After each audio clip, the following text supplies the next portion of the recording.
to give sort of three principles to structure the section, structure my thinking about academic integrity and the thinking that we've used in this project. And that is to remind us of thinking about academic misconduct as a situation that arises due to many factors. It's not necessarily inevitable. I think it was Tamara who asked, won't it just happen? It doesn't necessarily need to. That doesn't mean it won't, but it's not, we don't need to be, some of my colleagues have a kind of sense of powerlessness, or that it's just going to happen. It doesn't necessarily need to, because of the next 2 points. And that is, one of the things that we've learned is that many students don't have any idea what we mean by academic integrity, or how they might do it themselves, and most importantly, have no idea why we care, which makes it less meaningful to them. And one point I think that is empowering both for students and for instructors, we can teach it and they can learn how to do it. So they in fact can learn what we mean, how to do it, and why we care. And ideally, over the course of a degree, come to caring about it that way themselves. We can go to the next slide.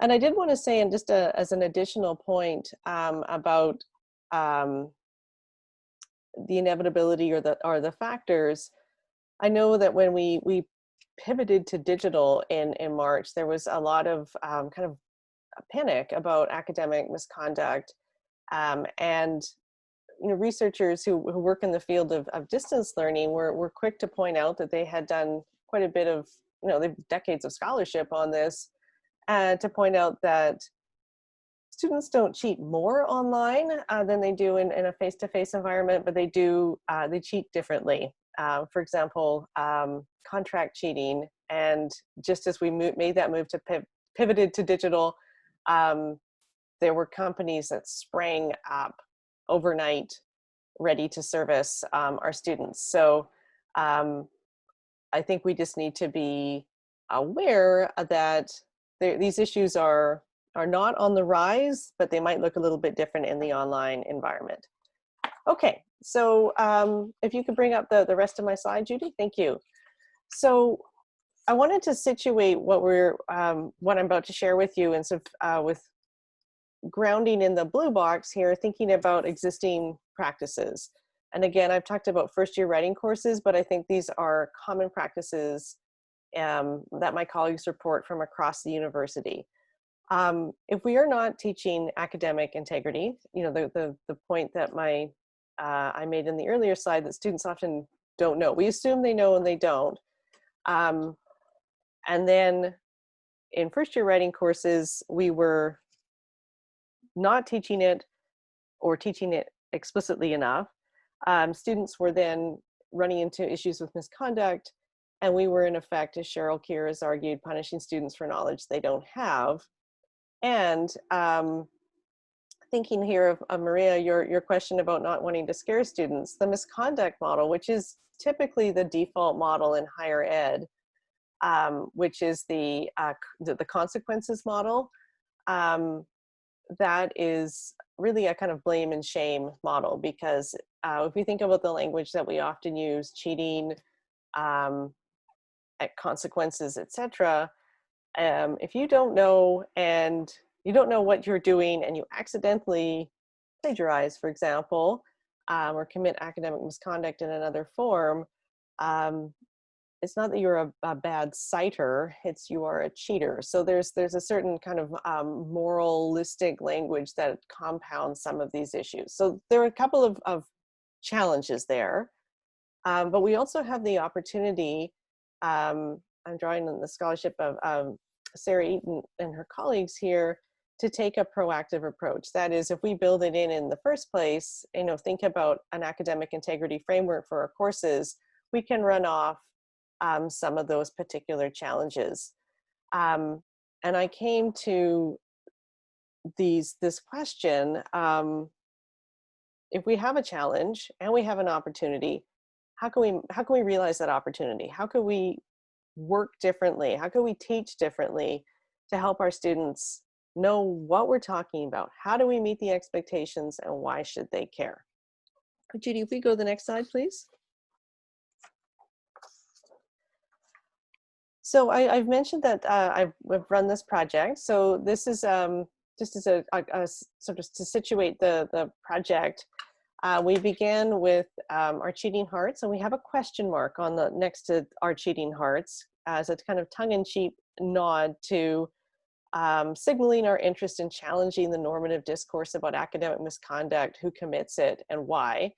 And then we ran it in first-year writing courses in Arts 1, the Coordinated Arts Program, Art Studies and Research and Writing. That's the unit that teaches Words 150, the writing course that is offered across UBC Vancouver, and several sections of Vantage College. That means by this past year, we've reached 5,000 students a year. So we've had a big group, and we've had 3 years of data. And what we have confirmed, this is my kind of sham wow moment where it's so easy. It's not super easy, but making really relatively small changes has had really significant results in our students' attitudes toward and knowledge about academic integrity. Go to the next slide, please. So we're going to give you an opportunity to try a Zoom tool and add your thinking here, because we'd like to ask you to think about where, when, and how in your course. So thinking about your own course, when in the semester is your academic integrity is explicitly discussed. You could change up or extend the work that you're already doing. I don't, Tamara, no apologies for extra stars. We love more stars. Stars are great. I think we could go to the next slide if you've had a chance to take your screenshot, Yes. Judy. Okay. Yeah, I took a screenshot and I'm going to clear off your drawings and then I'm moving on. Okay, no, here. Yeah. Okay, so what I'd like to do in the next part of the session is I'll unpack each of these sort of major findings from our 3 years of the program, and I'll work my way through the first two, and then we'll pause for questions, and then we'll finish up with the last two and another chance for questions. So I was asking you to think about where in the course. We can also think about how we talk about academic integrity in our courses. So I'm going to focus right now on incorporating academic integrity and the transparency around expectations. So Judy, if we go to the next slide. Yes. And here, I'm still, yeah, good. And then here. Perfect. Okay. Yes. So we were talking just as we were beginning the session about the need to have the kind of practical, that we're synthesizing our own learning, and now we need to think about how to put it into action. So I really designed what I'm sharing here in terms of things that you can make and do on your own. So thinking about that syllabus, one of the things that we found is that if you build academic integrity into the course right at the beginning, and then make it live throughout the course, that is a more viable way to have students take up our invitation to do their work in ways that meet the expectations of ethical knowledge production. So one of the things we found is having a syllabus statement on academic integrity.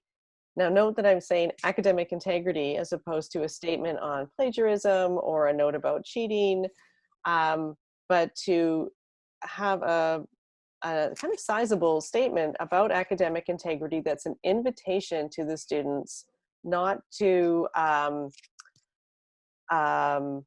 sorry, I'm distracted by Maria's question. I do have generic statements. I will share. I've got a whole website of materials I can share with you as well, that I will share with you as well.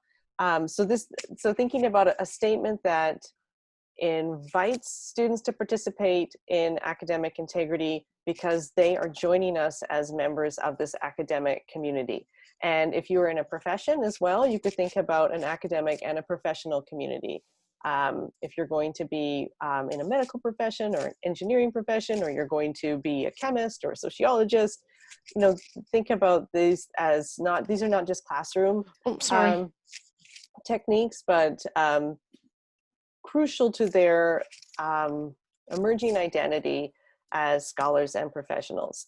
We could also think about, many of my colleagues have started to incorporate a statement on academic integrity as a learning outcome of the course. And again, I have examples of those. And also an explicit and separate item in a rubric or evaluation criteria. So again, it's always there, it's always explicit, and it's framed through integrity versus the thing that we want to do, the aspiration, versus the thing we want to avoid. So that's sort of you can do in your syllabus and your assessment design. This is part of the kind of administrative structure. But then it needs to live. So I'm so delighted to see the many ways that you had populated that timeline with saying that that academic integrity got talked about throughout the course. And we found that this was crucial, that the practice that many of us had inherited of simply popping a statement in our syllabus and then never speaking of it again unless there was a problem was not working, in part because students aren't reading the syllabus in the ways that we would like them, but also because they may have read it and then forgotten about it because it wasn't ever applied. So one thing that we started doing in our courses was beginning the class in the first or second class with an exercise that asked students to define academic integrity. And again, I do have an example of one way that one exercise that many of us have done, in which students were sent off to read policy as well as resource pages like from UBC Vancouver's Chapman Learning Commons, and come in, work alone, work in peer-to-peer groups to say, hey, this is now having read all of these things, how do I define academic integrity? And then taking those composite definitions, workshopping them in the class. Which one seems most accurate? Which one works to us? And then identifying a definition for the entire class that then gets added to Canvas or added to assignments and is returned to throughout the semester. One of the advantages of that kind of exercise, or a version of it, is it allows students to confirm their understanding. They've read the policy. We know that they are informed about those things. They've identified some resource pages that will be useful for them. And they've had a chance to ask questions. I'm doing an exercise like that in a first year course. And I can imagine this being just as useful in a first year graduate course as well, something where the expectations have changed, was so useful because students could see from the kinds of questions that were raised. So this is a hard concept. This is a concept that we don't all come knowing what we mean by it, and that it's challenging. There's lots of challenges to it. We found that starting with that kind of immersion into this as a topic, which starts to open up conversations about why this matters, and then doing the kind of work you've already identified about threading that through the course as very valuable. A couple of other ways I would recommend doing this is to make the expectations around ethical research or application, give opportunities for practice in class, again, framed explicitly through, we are going to practice this as a skill. So for us in a writing course, that has to do, things like paraphrasing or using citation would be two examples of things that we need lots and lots of practice in, and we need lots of practice to know why those things are so important. And so you could imagine adapting that, identifying the pain points in your own discipline and the course level of students that you're dealing with. What are the things they're going to struggle with? Where are the opportunities in the course to have explicit practice time for those? And a final suggestion is thinking about the assessment design that makes misconduct more difficult. And I'll talk about that more in a moment. We go to the next slide, Judy.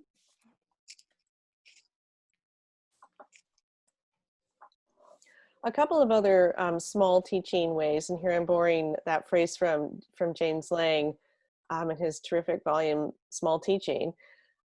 Just minor things that you can do that embody the spirit of academic integrity. This was a change for me. I always had slides with lots of images that I, quickly grabbed, but I've started to take the time to provide an image credit for every image, because that's an expectation I would have of them, and include a works cited page for all my lecture slides. And I'm very careful also to indicate at the beginning of the semester how lecture is often a synthesis of other voices, and sometimes I cite them, and other times I represent sort of commonly held ideas in the discipline, but just to help consistently kind of calling out those practices. Another thing I found very effective, as have my colleagues, is just cultivating a citational practice in conversation. And this, we could think about this in our synchronous and asynchronous contexts, and inviting in a discussion thread people to cite the source. Whose thread are you responding to? Where else have you seen these ideas? And always talking about the role of research or research ethics as part of our kind of scholarly ways of knowing. We can go to the next slide. Pardon I'm sort of overcome with emotion about academic integrity. Apologies. I wanted to walk through some pieces I'm suggesting here for academic integrity design that will particularly that again work in both face-to-face, but you might find important for the online context in particular. So I think Laura mentioned scaffolding. This may be a term that you're familiar with, but in case not, scaffolding is the practice of designing assessment that has sort of pieces that build on each other. So in a writing studies context, that might be a student submits a proposal, they turn into a paper, or they do a presentation, or in that kind of order.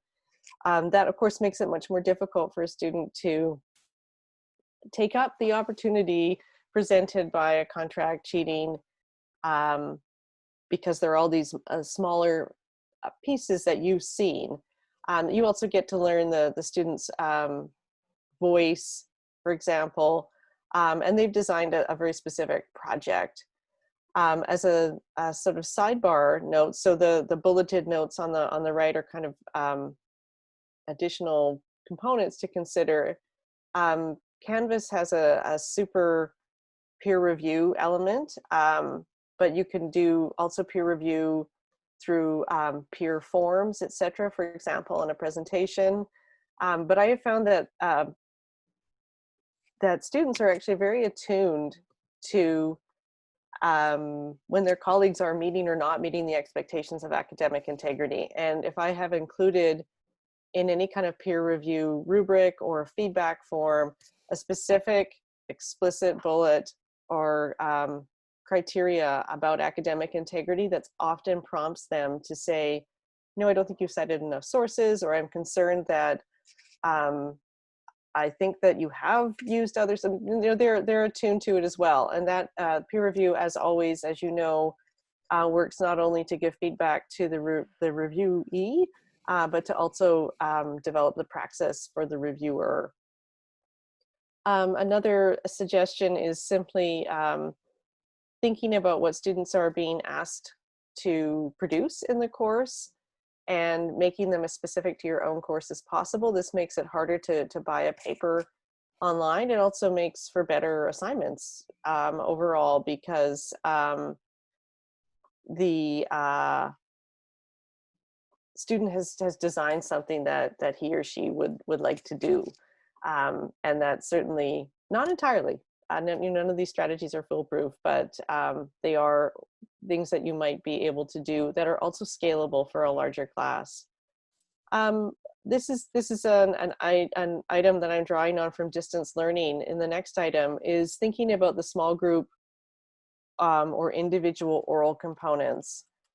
And I'm imagining scaling this right now I have a 145 seat course in the fall. I'm not quite sure how this is going to work, but if there is at some point where students have to speak to you either one-on-one or a 4-on-1,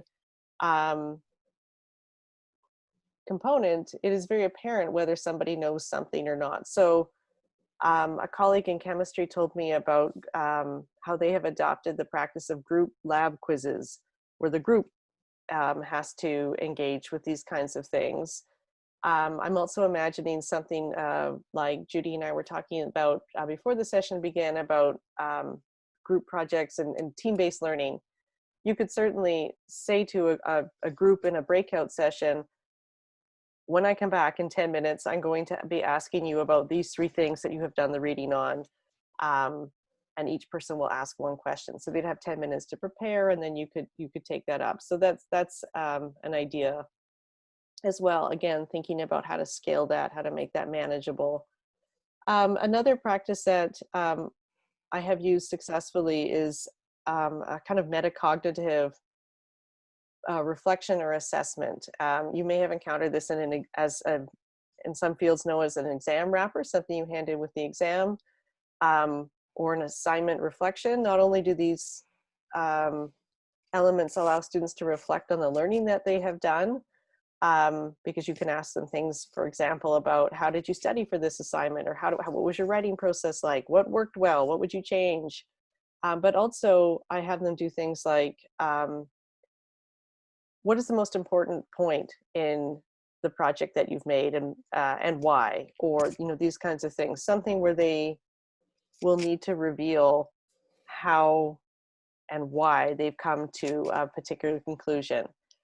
Thinking about how to make that work, because certainly you could also farm that out to your contract writer.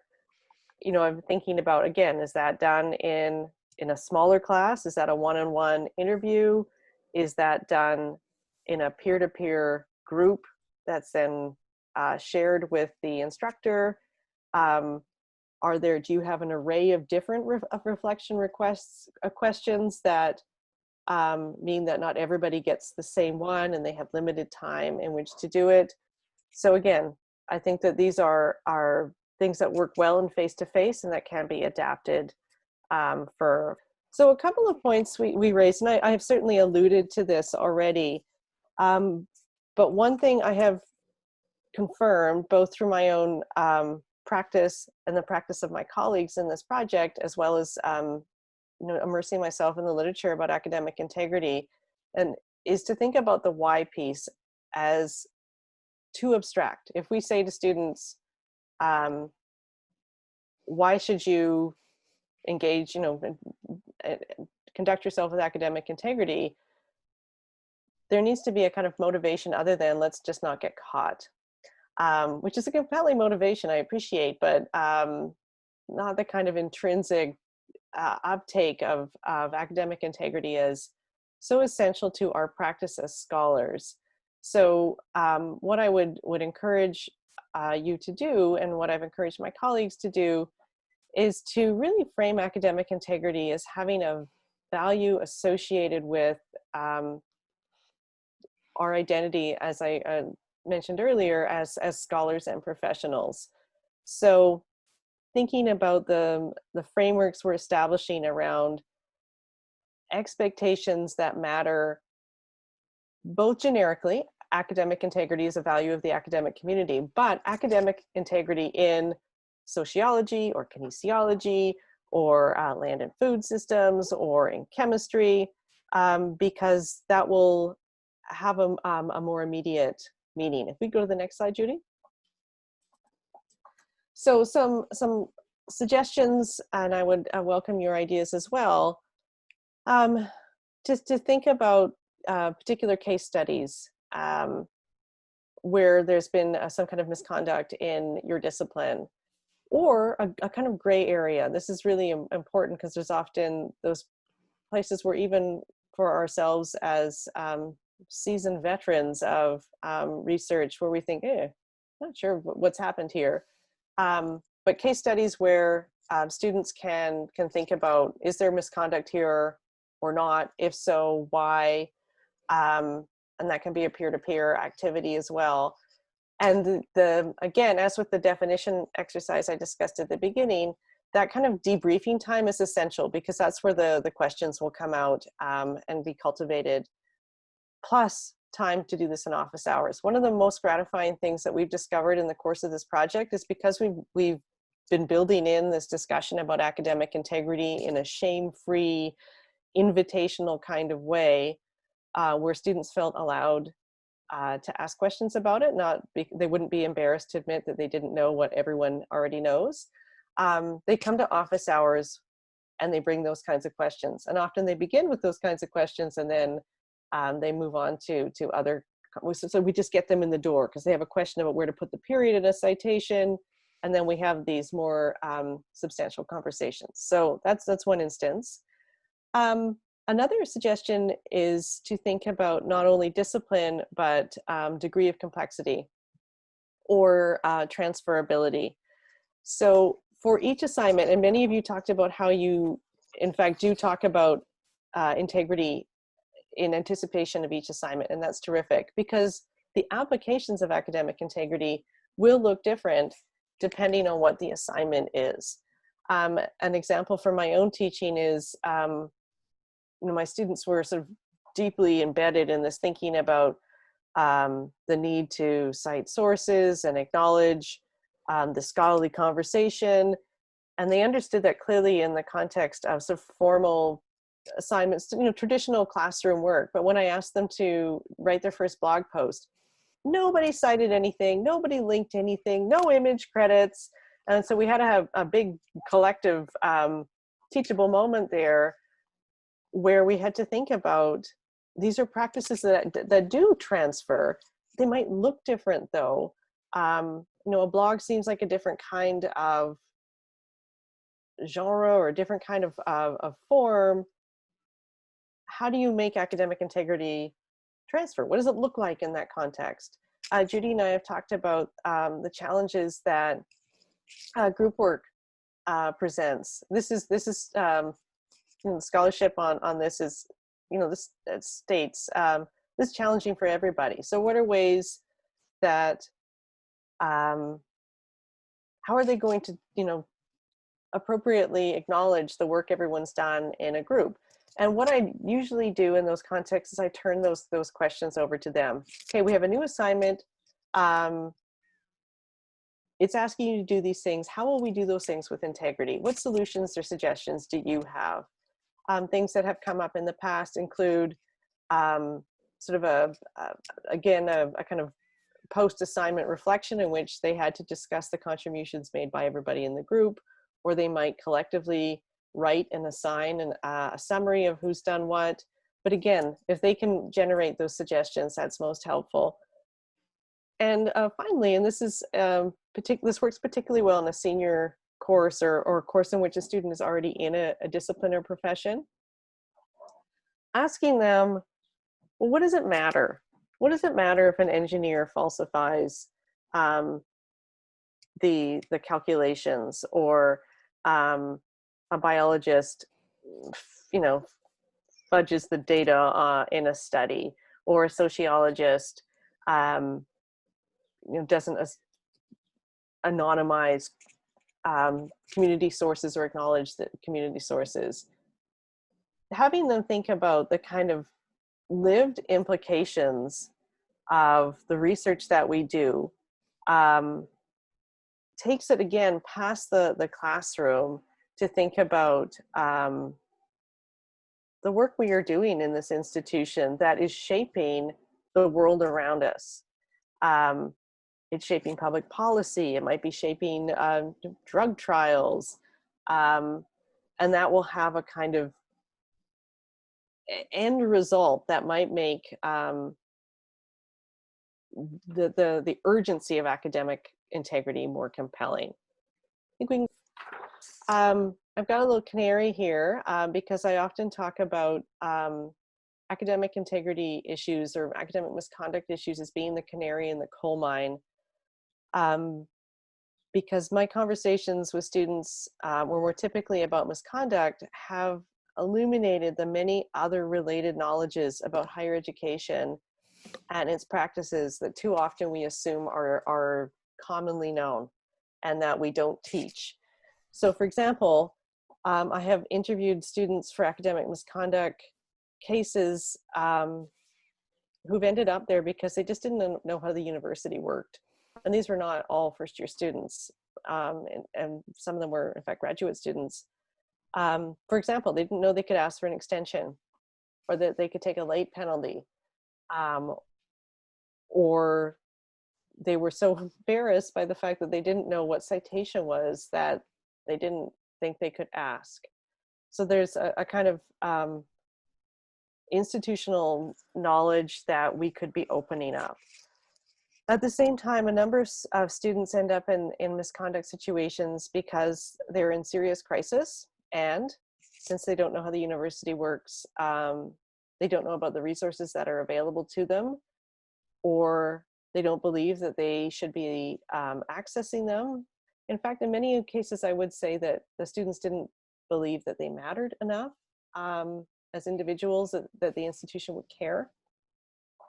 So ideally, we would meet these students to support them with resources and that knowledge before a misconduct meeting. And so I think we can add this to a larger conversation that we're having across the institution about wellness. Wellness, equity, accessibility. One of the biggest findings for me is actually this realization that was this equity piece, that I think of the students who have ended up in my office or my colleagues' offices for misconduct, and are so many of them are not ending up in the offices because they know how the system works. And that's just an opportunity we have to teach this kind of explicit academic integrity instruction, to explicit discussions about how students might struggle, why students might struggle, and the options and resources available to them. So we can make academic integrity part of a larger conversation about belonging and access at the uni. And I did want to share with you a couple of resources. We have a page. It's a little bit hard to find at the moment. There's a faculty page on UBC's Chapman Learning Commons. There's one faculty page, and it's ours. Academic integrity resources, and we have a bank of exercises, including an academic integrity statement for your syllabus, outcomes, various exercises we have done. Again, most of them in the context of writing courses, but larger adaptable things. I have a quiz I've made to help students confirm their knowledge or understanding of academic integrity, and they're all at this link here. And then I'm also part of a group that's developing an academic integrity introduction module that doesn't do any of the hows. It's really all about the whys for students who are new to UBC, whether they're transfer students or Jumpstart students. And Judy's in that. And we've got some videos from colleagues just introducing the concept of academic integrity as a value of this place. And that's, we're hoping to have, we have to have that ready for the beginning of August, and it will be something you will be able to embed in your own Canvas course if you wish to have your students complete that, and there'll be a badging, a certificate like the library modules. But if that's another thing for your toolbox that you'd like to have, please just email me. My address is on the screen. Thank you.